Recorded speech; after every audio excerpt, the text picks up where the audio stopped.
Mga idol at kabayan, Estados Unidos sinubukan ang tapang ng China. US Air Force lumipad sa territorial airspace ng Paracel Island at lumapit pa sa baybayin ng Hainan upang mangalap ng impormasyon laban sa mga militar at mga pasilidad ng People's Liberation Army Navy. Ano ang ginawa ng China? Natural, wala, dahil kapag American ang gumalaw, tiklop sila. Congressman Tulfo sinabing dapat arestuhin, hulihin ng Philippine Navy ang mga barko ng China na pumapasok sa mga kritikal na katubigan ng Pilipinas nang walang abiso, pahintulot mula sa gobyerno ng Pilipinas. Sang-ayon ba kayo dito mga kabayan? Oo naman. For this reason, I am filing a resolution urging our armed forces, particularly our Navy and Air Force, to patrol our eastern seaboard frequently or daily and drive away or apprehend any Chinese vessel loitering in that area without proper clearance or coordination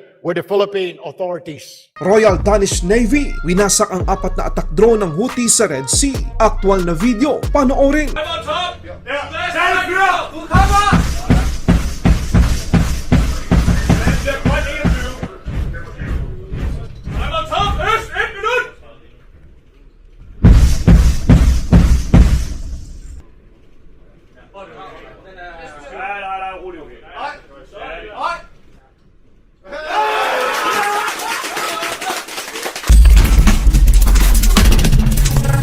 May kasabiang huwag mong gawin sa iba ang ayaw mong gawin nila sa iyo. Paulit-ulit na lang ang ginagawang panghimasok ng China sa mga katubigang sakop ng Pilipinas. Ang nakababahala mga kabayan, sila pa ang nag-aastang matapang at inaapi ang mga otoridad ng Pilipinas. Pero sa pagkakataong ito, bumawi ang Amerika, isa sa pinakamalakas na kaalyado ng Pilipinas. Sinubukan ng Amerika kung talagang hanggang saan ang tapang ng China. Ito na siguro ang masasabi nating pinakamaagresibong hakbang na ginawa ng US Air Force laban sa China. Isang United States Air Force RC-135U bilang Strategic Electronic Reconnaissance na kayang matukoy ang lokasyon ng mga sundalo ng China sa kalupaan, military base, naval assets at airborne radar signal ay lumipad at nag-operate sa coastline ng China sa Guangdong Hainan Island at sa territorial airspace ng Paracel Island na inaangking teritoryo ng China sa South China Sea noong 7 ng Mayo taong kasalukuyan. Nagmula pa ang spy plane ng Amerika sa Okinawa, Japan. Ipinakita ng Estados Unidos na kaya nitong gawin ng triple ang ginagawang panghimasok ng China sa mga nasasakupan ng mga bansa sa Southeast Asia. Isang halimbawa na kapag Amerika na ang kaharap ng China, tumitiklop sila. Ganyan kalakas at katapang si Uncle Sam. Kung kayo ang tatanungin mga kabayan, tama ba ang ginawa ng eroplano ng Amerika?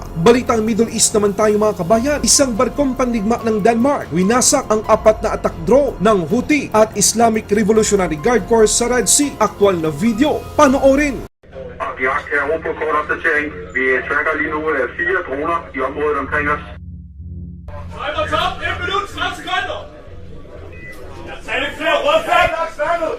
Action, Seasparrow! Action, Seasparrow, indkommende drone. Du kommer! Timer top, 3 minutter. Ej, gør du af!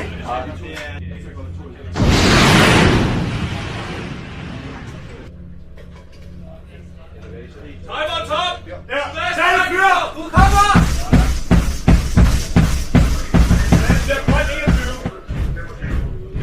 Timer top, øst, 1 minut!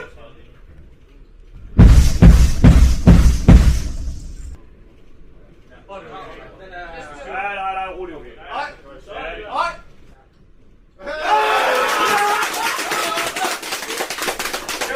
Tag det fyr!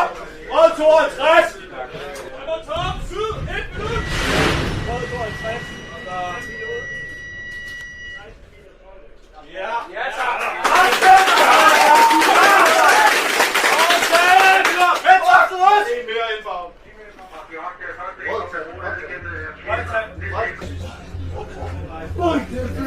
Congressman Tulfo sinabing dapat arestuhin, hulihin ng Philippine Navy at Philippine Coast Guard ang mga barko ng China na pumapasok sa mga kritikal na katubigan ng Pilipinas nang walang abiso, pahintulot mula sa gobyerno ng Pilipinas. Sang-ayon ba kayo dito mga kabayan? Oo naman. Majority Floor Leader, honorable colleagues in this great institution, good afternoon. Tila malaya na pong nakakapasok at tumambay anumang oras sa mga barko ng China sa ating mga karagatan. Akalain niyo bang dito naman sila ngayon sa silangang bahagi ng ating bansa, ang punteriya ngayon ng China tulad ng Benham Rice o Philippine Rice at sa Catanduanes area. At para hindi po halata, mga research vessels daw ang pinapadala nila ngayon. Abay, Madam Speaker, napakalayo na po ito sa China dahil ito po ay nasa eastern seaboard na ng bansa at hindi na sa West Philippine Sea. Kung makikita po ninyo sa ating board, dito na po sila ngayon tumatambay sa may kanang bahagi po ng Pilipinas, diyan po sa Philippine Rice. At kamakailan lamang sila po ay nandito na sa may Catanduanes area. Dito po. Noong Marso, nariyan po sila sa may Philippine Rice. At noong isang linggo, dito na po sila ngayon sa may Catanduanes area. Napakalayo na po mula po sa West Philippine Sea or ang China po ay dito sa bahaging ito ay kailangan pa nilang tumawid para po lamang makarating dito sa kanang bahagi ng ating bansa o yung tinatawag nating Eastern Seaboard. Ito po ba ay hudyat na naghahanda na rin silang sakupin ang silangang bahagi ng Pilipinas tulad ng pananakop nila ng buong West Philippine Sea? At kamakailan lamang po, Madam Speaker, naispatan po ang 4 na barko ng People's Liberation Army Navy sa may Sulu Sea, sa dakong Tawi-Tawi. Ano po ang ginagawa po ng kanilang Navy doon ay hindi po maipaliwanag. Madam Speaker, we have to act now to prevent another Chinese aggression of our territory.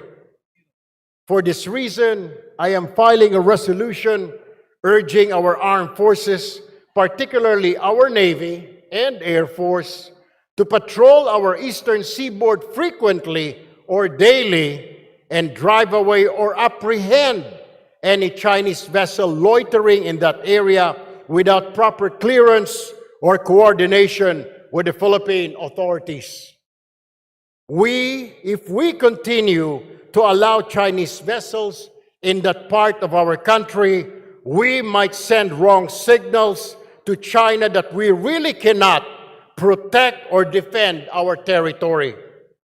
Madam Speaker, we must act now before the Chinese Coast Guard and Chinese militia take over our exclusive economic zone in the Pacific Ocean.